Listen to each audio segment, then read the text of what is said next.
ఆంధ్రాలో పొత్తుల లెక్కలు తేలుతున్నాయి. 2024 అసెంబ్లీ ఎన్నికల్లో వైసీపీని గద్దెదించడమే లక్ష్యంగా చంద్రబాబు, పవన్ కళ్యాణ్ ఇప్పటికే చేతులు కలిపారు.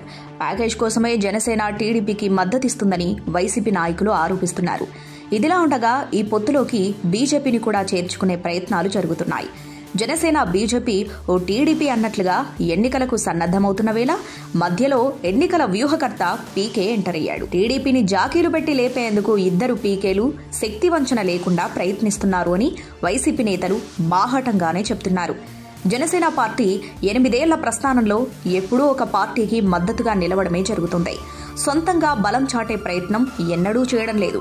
2014లో టీడీపీకి మద్దతిచ్చిన జనసేన 2019లో బీజేపీకి మద్దతిచ్చింది. తాజాగా మళ్లీ టీడీపీకి మద్దతివ్వాలని నిర్ణయించుకుంది. అయితే జనసేనలో మొదటి నుంచి పనిచేస్తున్న నాయకులు, కార్యకర్తలకు మాత్రం ఈ పొత్తు నచ్చడం లేదన్న అభిప్రాయం వ్యక్తమవుతుంది. ఇదిలా ఉంటే పొత్తుతో జనసేనకు ఒనగూరే ప్రయోజనం పెద్దగా కనిపించడం లేదు. వైసీపీ గద్దెదిగి టీడీపీ గెలిచినా జనసేనాని ముఖ్యమంత్రి అవుతాడన్న గ్యారంటీ లేదు. టీడీపీ అధినేత చంద్రబాబు నాయుడు తనయుడు లోకేష్ 2024లో సీఎం చంద్రబాబే అని ప్రచారం చేస్తున్నారు. కానీ జన సైనికులకు మాత్రం ఇది మింగుడు పడ్డం లేదు. సీఎం పీఠం పంచుకుంటే అయినా జనసేనకు న్యాయం జరుగుతుందని క్యాడర్ భావిస్తుంది. ఈ క్రమంలో లోకేష్ బాబే సీఎం అని ప్రచారం చేయడం చర్చనీయాంశమైంది. ఇక టీడీపీ, జనసేన మధ్య సీట్ల సర్దుబాటు కూడా అంత ఈజీ కాదంటున్నారు. అయితే టీడీపీ గెలవడమే జనసేన లక్ష్యమైనందున జనసేన కేవలం 30 నుంచి 50 సీట్లకు పరిమితం కావచ్చన్న అభిప్రాయం వ్యక్తమవుతుంది. ఈ సీట్లలో గెలుస్తారో లేదో చెప్పడం కష్టమే అనే టాక్ ఉంది.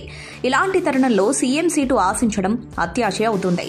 ఇక టీడీపీ 150 నుంచి 160 స్థానాల్లో పోటీ చేసే అవకాశం ఉందని తెలుస్తోంది. జనసేన మద్దతుతో ఏపీలో గెలవడంపైనే టీడీపీ దృష్టి సారించింది. పొత్తుల ద్వారా ఒకవైపు టీడీపీని గెలిపించేందుకు పీకే, పవన్ కళ్యాణ్ ప్రయత్నాలు చేస్తుండగా వీరి మధ్యకు మరో పీకే ఎంటర్ అయ్యాడు. టీడీపీకి ఇప్పటికే రాబిన్ సింగ్ ఎన్నికల వ్యూహకర్తగా పనిచేస్తున్నారు. తాజాగా పీకే రావడం చర్చనీయాంశమైంది. రాబిన్ సింగ్ టీంపై నమ్మకం లేకపోవడంతోనే లోకేష్ ప్రశాంత్ కిషోర్ను ఆశ్రయించాడని ప్రచారం జరుగుతోంది.